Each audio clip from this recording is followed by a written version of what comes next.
आज हमारे साथ मौजूद हैं आशा कार्यकर्ताओं के आंदोलन को नेतृत्व देने वाली कॉमरेड शशि यादव। आशा और आशा फैसिलिटेटर पर टिका हुआ है, इसलिए इससे आप समझ सकते हैं कि हमारी एक भी मांग ऐसी नहीं है जो सरकार नहीं मान सकती है। तो आपका एक बार दिल से स्वागत है। आज के इस वीडियो में मैं बताने वाला हूं कि आज 9 अगस्त है और आज सुबह सुबह जो आशा वर्करों के अध्यक्ष है शशि यादव, उन्होंने एक इंटरव्यू में आशा वर्करों के हड़ताल को लेकर के बहुत बड़ी बात कही है। तो इस वीडियो को पूरा देखिए और जानिए और समझिए कि आप लोग के लिए क्या कह रहे हैं और आप लोग का जो हड़ताल है वो कहां तक पहुंचा है। तो वीडियो को थोड़ा सा भी मिस मत करना, वरना आपको पूरी जानकारी नहीं मिल पाएगी। आज हमारे साथ मौजूद हैं आशा कार्यकर्ताओं के आंदोलन को नेतृत्व देने वाली कॉमरेड शशि यादव। हम उनसे जानेंगे कि आशाओं और उनकी डिमांड को, आशाओं की डिमांड को, आशा कार्यकर्ताओं फैसिलिटेटर्स की डिमांड को लेकर के आंदोलन कहां तक पहुंचा है और उसके पीछे आगे की क्या योजना है, उनके हित में क्या सोचा जा रहा है और उनकी क्या मांगे हैं सरकार से। आशा शशि जी, आपका स्वागत है इस हम लोगों के रूटीन 6 बजे के कार्यक्रम में। आप बताएं कि आशा फैसिलिटेटर का जो पिछले दिनों जुटान हुआ यहाँ गर्दनी बाग में, उस आंदोलन को अब तक क्या गति मिली है और कहाँ तक वो पहुँचा है। देखिए, आशा और आशा फैसिलिटेटर आशा संयुक्त संघर्ष मंच के आह्वान पे 2 संगठन, बिहार राज्य आशा कार्यकर्ता संघ गुट 1-2 और एक सीटू के नेतृत्व में जो संगठन चल रहा है, इनके नेतृत्व में हम लोग 12 जुलाई से अनिश्चितकालीन हड़ताल पे पूरे बिहार की 38 जिला और 534 पीएससी की आशा और आशा फैसिलिटेटर हड़ताल में हैं। आप तमाम लोगों ने देखा, मतलब सारे मीडिया भी कवर किया और पूरे देश दुनिया के लोगों ने देखा कि 3 तारीख को पटना के गर्दनी बाग इस गुलाबी साड़ी के लिए, इनका ड्रेस है गुलाबी, और गुलाबी साड़ी के लिए छोटा पड़ गया। सरकार ने गांधी मैदान नहीं दिया, इस वजह से वो पूरा एरिया आशा और आशा फैसिलिटेटरों की संख्या से भर गई। और अभी तक मुझे तो पता है, और भी कई लोग, सारे लोग कह रहे थे कि शायद पहली बार किसी भी श्रमिक महिलाओं की इतनी बड़ी जुटान पटना के सड़कों पे हुआ है। मगर आप देखेंगे कि बिहार सरकार जो महागठबंधन की सरकार है, इतनी बड़ी जुटान होने के बावजूद इनके कान पे जूं नहीं रेंग रहा है। ये अपना कान नहीं खोल रहे हैं और कहीं से भी ये बात नहीं कर रहे हैं, बल्कि ये एक कन्फ्यूजन फैला रहे हैं। राज्य स्वास्थ्य समिति के माध्यम से ये कन्फ्यूजन फैलाया जा रहा है, या कहिए कि हेल्थ विभाग की तरफ से ये कन्फ्यूजन फैलाया जा रहा है कि हड़ताली नेता ही नहीं मिलना चाह रहे हैं, बात नहीं करना चाह रहे हैं, क्योंकि मतलब ये मांग रहे हैं सरकारी कर्मी का दर्जा, राज्य कर्मी का दर्जा। ये जो गलत अफवाह ये लोग फैला रहे हैं, ये सरासर झूठ है। सरकारी कर्मी का दर्जा बिहार सरकार दे भी नहीं सकती है, ये डिमांड हमारी केंद्र सरकार से है, ये दर्जा केंद्र सरकार दे सकती है। अच्छा शशि जी, ये कुल कितने मांगे हैं दरअसल, स्पष्ट रूप से ये बता दिया जाए। ये हम लोग 9 सूत्री मांग को लेकर के हड़ताल में बैठे हैं। 9 सूत्री मांग में हमारा पहला मांग है कि हमें पारितोषिक नहीं, मानदेय दिया जाए। आप मानदेय रसोईया को भी देते हैं, जिसको 1650 रुपया दे रहे हैं, उसको भी आप मानदेय कह करके देते हैं। आप ममता जो अस्पताल में काम करती है, जिसको 300 रुपया, वो भी एक मानदेय के रूप में मिलता है। तो आशा कर्मी को जो अब बिहार सरकार पिछले बार 38 दिन हड़ताल के बाद बिहार सरकार ने दिया, मगर उस समय भाजपा की सरकार थी, मंगल पांडे बहुत बदमाशी किए, चालाकी से उन्होंने शब्द को बदल दिया, पारितोषिक कर दिया। और आप समझ लीजिए कि पारितोषिक आप हर महीने दे रहे हैं। जब कोरोना काल में आशाओं को पारितोषिक देना था, तब तो आपने नहीं दिया, और हर महीने आप पारितोषिक शब्द दे रहे हैं। तो वो हम लोग बदलने के लिए की इस बार की लड़ाई है कि आप वो शब्द बदलिए और 1000 जो बिहार सरकार देती है, वो 1000 नहीं, कम से कम 10,000 आप दीजिए। और इसी के साथ कई हमारी मांगे हैं, 9 सूत्री मांग है कि कोरोना में जो हमने काम किया, दर्जनों आशा हमारी मौत के मुंह में फैसिलिटेटर चली गई, मगर उनको आपने पैसा नहीं दिया, मतलब मंथली बिहार सरकार भी नहीं दी और केंद्र सरकार भी नहीं दी। तो अच्छा, ये जो एक भाजपा की भूमिका जो है, ये एक हड़ताल जो है एनडीए गवर्नमेंट में भी आप लोगों ने किया था, तो भाजपा अभी जो आशा कार्यकर्ताओं और फैसिलिटेटरों के हितैषी होने का एक कहिए कि ढोंग कर रही है या कोशिश कर रही है उनका सिंपैथी हासिल करने की, तो भाजपा की भूमिका को आप इस आंदोलन के दरमियान कैसे देखती हैं? देखिए, इसमें एक मांग हम लोगों का है कि केंद्र सरकार 9 साल से मोदी सरकार है, 1 रुपया आशाओं पर को नहीं बढ़ाया, फैसिलिटेटर को नहीं बढ़ाया है। आप समझ लीजिए कि ये मतलब बात भले जितनी कर लें, मगर केंद्र की योजना है और केंद्र सरकार अपना पल्ला झाड़ लेती है कि बिहार सरकार को या स्टेट गवर्नमेंट को जो देना हो वो दें, वो देने के लिए स्वतंत्र हैं। मगर ये केंद्र की योजना है। आप जो आशा को मिल रहा है, आप सोच लीजिए कि 17 साल पहले आशा की बहाली हुई, 18 साल पहले, और जो रेट काम के एवज में आपने तय किया, केंद्र सरकार ने तय किया, आज भी 17 साल के बाद आज भी वही रेट दिया जा रहा है।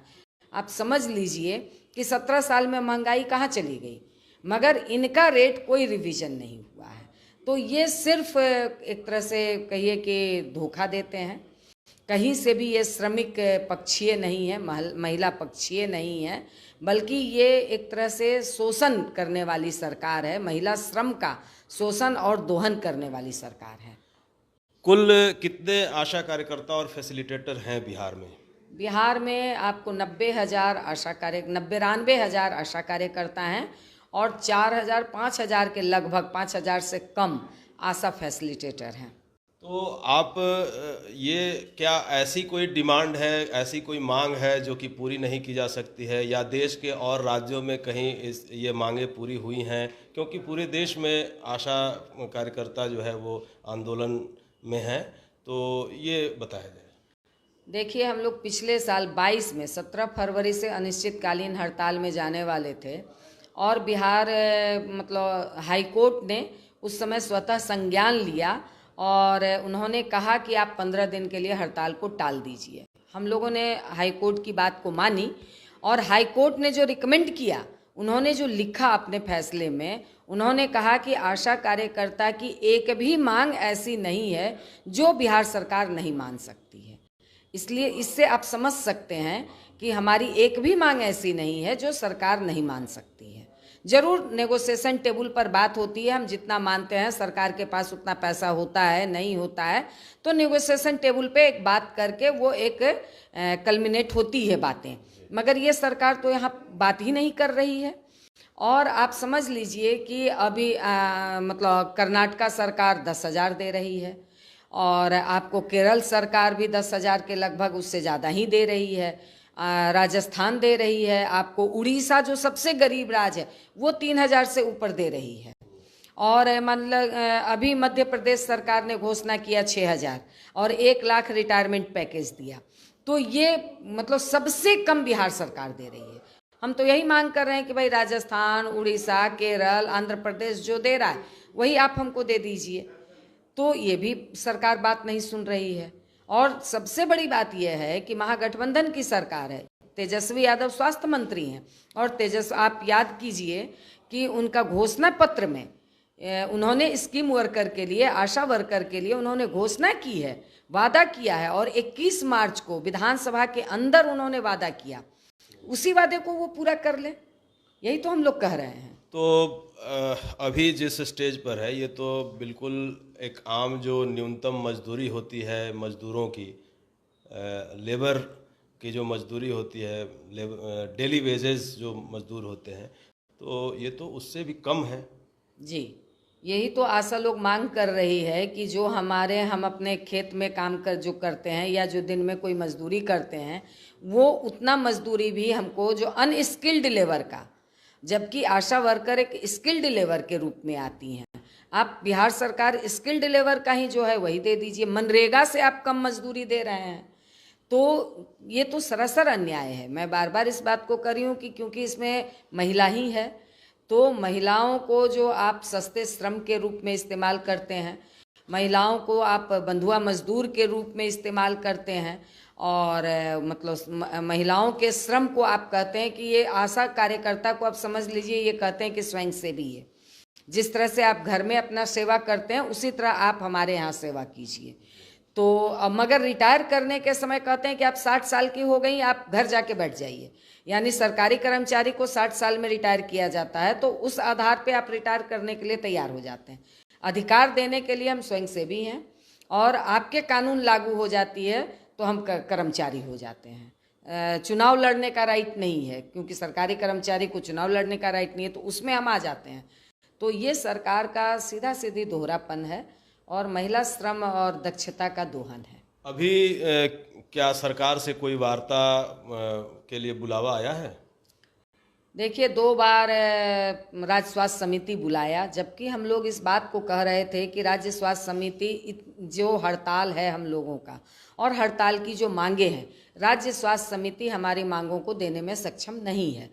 फिर भी राज्य स्वास्थ्य समिति ने बुलाया कि नहीं, सरकार ने हमको ऑथराइज्ड किया है, तो आप आइए बात करने के लिए। तो हम लोग गए बात करने के लिए, मगर सरकार ने ये राज्य स्वास्थ्य समिति ने साफ कहा कि जो पहली मांग है, और 8 मांग है। पहली मांग है मतलब मानदेय, हमको पारितोषिक बदल करके मानदेय दीजिए, 1000 नहीं 10,000 दीजिए। और 8वां मांग है कि हमको पेंशन योजना का लाभ दीजिए या फिर रिटायरमेंट पैकेज दीजिए। अच्छा, ये पारितोषिक और मानदेय 2 शब्द हैं, तो हमारे दर्शकों को या किसी को भी, आम आदमी को एक भ्रम हो सकता है कि इसके बीच अंतर क्या है। पारितोषिक में और मानदेय में क्या विशेषताएं हैं कि जिसकी वजह से उसे पारितोषिक कहा जाता है और मानदेय कहा जाता है? जी, आप समझ लीजिए कि पारितोषिक शब्द का शाब्दिक अर्थ क्या है? पुरस्कार। तो आप हर महीने हमको काम के एवज में पुरस्कार देते हैं, ये कहाँ का न्याय है? हम तो अपनी पारिश्रमिक मांग रहे हैं कि हम जो काम करते हैं उसका हमको पारिश्रमिक दे दीजिए। और अभी मतलब चलन में मानदेय शब्द है, सारे क्षेत्र में आप मानदेय देते हैं, इसलिए हम मानदेय मांग कर रहे हैं। किन परिस्थितियों में आशा कार्यकर्ताओं और फैसिलिटेटरों को काम करना पड़ता है? उन पर कितना काम का दबाव होता है? प्रशासनिक दबाव क्या होता है? ये थोड़ा विस्तार से चर्चा करें। आप समझ लीजिए कि हेल्थ की तो रीढ़ है आशा कार्यकर्ता, और इसके बिना हेल्थ, आपका जो प्राथमिक स्वास्थ्य केंद्र है, ये इस बार के हड़ताल में नारा लगा कि आशा और आशा फैसिलिटेटर के बिना प्राथमिक स्वास्थ्य केंद्र अधूरा है। तो आप समझ लीजिए कि संस्थागत, अभी सरकार की जो रिपोर्ट आई है कि जब आशा हड़ताल में है तो संस्थागत प्रसव की रिपोर्ट गिर गई है। आपको टीकाकरण मतलब 25% आ गया। जितनी तरह के सर्वे, मतलब मलेरिया, फलेरिया, टीबी, जितने तरह का सर्वे है, मतलब टीबी की दवा तक, फलेरिया की दवा तक आशा कार्यकर्ता घर घर जाके पिलाती है। संस्थागत प्रसव है कि आप देखिए कि पूरे देश भर में संस्थागत प्रसव में जच्चा बच्चा मृत्यु दर में मतलब कि बड़े पैमाने पे कमी आ गया। पोलियो वो पिलाती हैं, इतनी धूप में खड़ी होके पोलियो पिलाती हैं। रात के 12 बजे हो, दिन के 3 बजे हो, जब भी उसको कॉल आएगा, प्रसव पीड़ा होगी, वो लेकर के अस्पताल पहुंचेगी। कोई ज़रूरी नहीं है कि तुरंत प्रसव हो जाए। दिन भर वो रहती हैं और उनकी बैठने तक की जगह नहीं है, शौचालय तक की सुविधा नहीं है। बहुत लड़ा हम लोगों ने तो किसी जगह पे दिया है। इस पोजीशन पे काम करती हैं। टीकाकरण, घर घर जाकर के बच्चों को बुलाती हैं, उनका वैक्सीनेट करवाती हैं, टीकाकरण करवाती हैं। मतलब आप 9 महीने एक गर्भवती महिला की सेवा करती हैं। गर्भवती महिला को जितने तरह का टीका हो, दवा हो, आयरन की गोली हो, टीटी हो, सब कुछ करवाती हैं।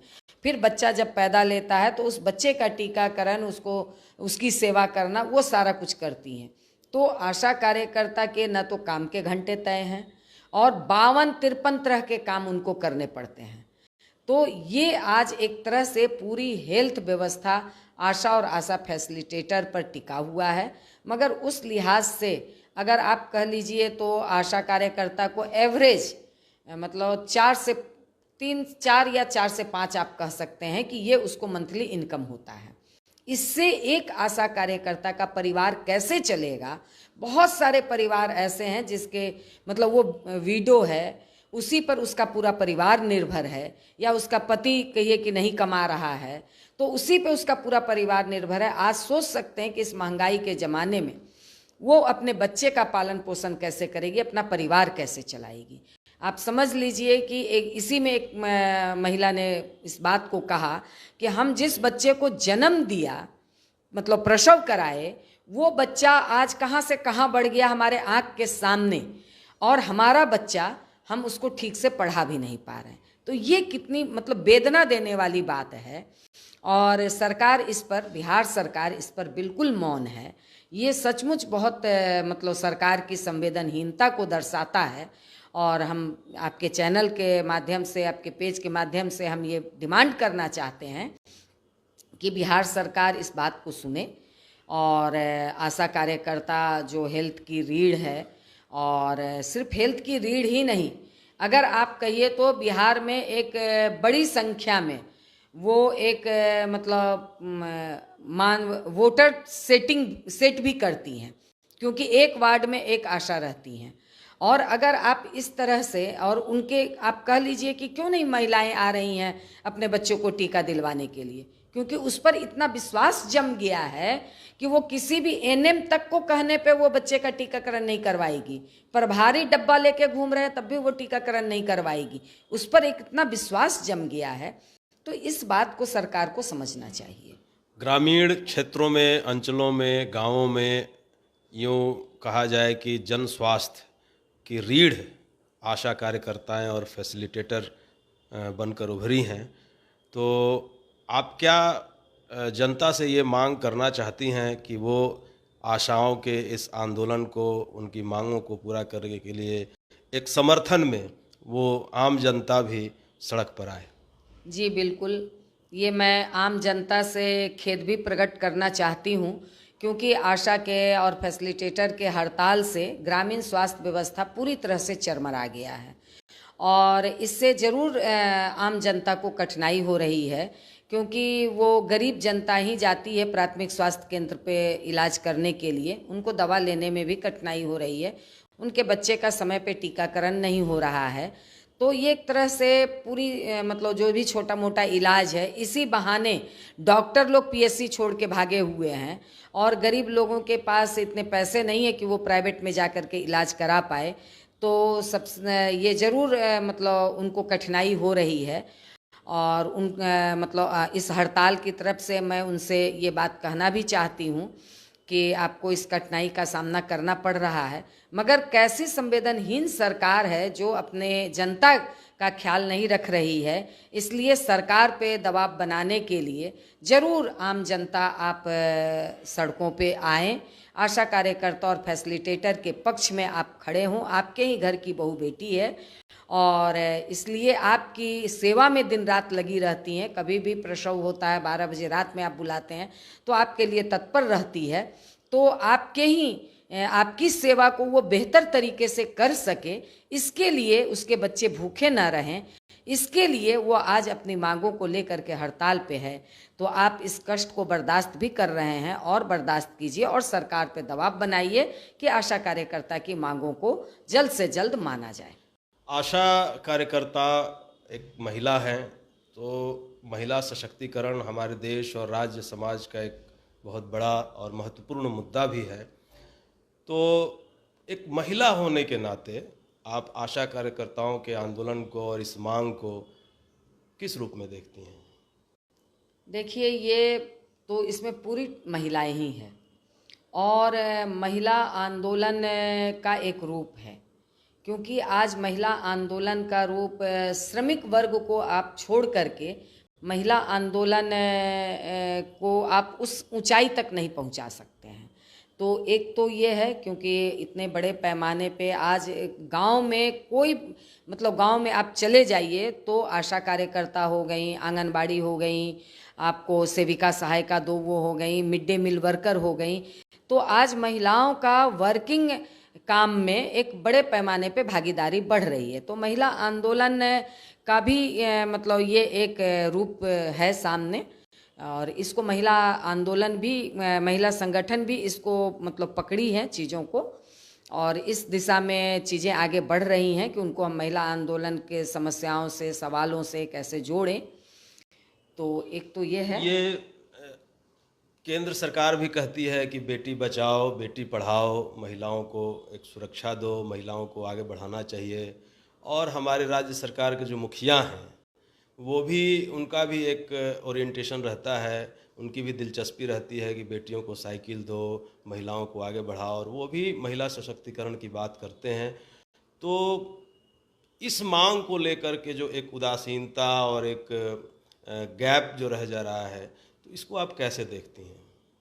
जैसे आप अगर देखिए तो मतलब सरकार की जो नज़रिया है, चाहे केंद्र सरकार हो और बिहार सरकार का भी जो देखने को मिल रहा है, ये बात भले महिला सशक्तिकरण की और मतलब बेटी बचाओ बेटी पढ़ाओ की कर लें, मगर जो आम जनता, गरीब जनता के प्रति जो इनकी सोच है, वही सोच इसमें दिखता है कि इनके प्रति एक जो आम स्वास्थ्य के प्रति जो लापरवाही है। नहीं तो कोई भी अगर संवेदनशील सरकार होती तो 1 महीने से पूरा स्वास्थ्य, ग्रामीण स्वास्थ्य व्यवस्था पूरा चरमराया हुआ है, तो ये तत्काल इनके मांगों पे विचार करती। और सबसे बड़ी बात है कि महिलाएं हैं, तो महिलाओं के श्रम को ऐसे ही कोई वैल्यू नहीं मिलता है। कहा जाता है कि क्योंकि आप उठा कर देख लीजिए, आंगनबाड़ी से लेके मिड डे मील वर्कर से लेकर के और आशा कार्यकर्ता तक की महिलाएं घर में सेवा देती हैं। तो ये जो पैटर्न बन गया है कि वो घर में सेवा देती हैं महिलाएं, तो इसी तरह से वो समाज में अपनी सेवा दें, अपनी भागीदारी दें, और इसीलिए इसको स्वयंसेवी कहा जाता है। तो ये जो नज़रिया है, ये जो कह लीजिए कि एकदम से मतलब सस्ते श्रम का, महिलाओं का जो सस्ता श्रम के दोहन का जो नज़रिया है, इस नज़रिए, पुरुष सत्तावादी जो नज़रिया है, इस नज़रिया के खिलाफ भी हम लोग लड़ रहे हैं। क्योंकि ये बिल्कुल है कि भाई पुरुष सत्ता मानसिकता है, तो ये मानसिकता के खिलाफ भी हमारी लड़ाई चल रही है, और बिल्कुल सरकार को सोचना पड़ेगा। आज आप देख लीजिए, ट्रेड यूनियन आंदोलन हो या उनका सवाल हो, आज बड़े पैमाने पे वो उनकी भागीदारी हो रही है, वो बाहर निकल रही हैं, वो अपने सवालों से जूझ रही हैं, समाज के सवाल पे बोल रही हैं, तो ये उनकी एक्टिविटी तो बढ़ रही है। तो आगे की रणनीति क्या है? इसको कहाँ तक आप सफलता पहुँचा पाएंगी? क्या सफलता मिलेगी या और लड़ना पड़ेगा आपको सरकारों से? देखिए, अभी तो जो सरकार का रुख दिख रहा है, वो कहीं से भी मतलब वार्ता करके मामले को हल करने का रुख नहीं दिख रहा है। तो इस बार आशा और फैसिलिटेटर भी अड़ी हुई हैं, क्योंकि वो उनका भी आप देखे होंगे 3 तारीख को, जबकि 24वां दिन था और इतनी बड़ी संख्या में पहुंची थी, कहीं से भी उनके चेहरे पे भय नहीं थी, और सरकार का दमन चल रहा है। आप समझ लीजिए, अगर कि कोई सरकार बात करना चाहेगी तो वो दमन का रुख नहीं अख्तियार करेगी। आप किससे लड़ रहे हैं?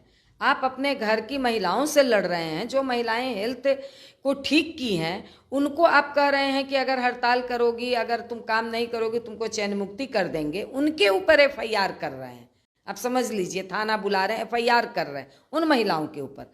तो सरकार का जो ये रुख है, तो सरकार रुख अपना तय कर सकती है, हम लोगों का भी अपना तय है कि हम लोग बिना मांग को लिए हम लोग हड़ताल से वापस नहीं होंगे, चाहे हड़ताल जितने दिन चले। पिछला हड़ताल 38 दिन चला था, इस हड़ताल को सरकार जितने दिन चलाना चाहे चलेगी।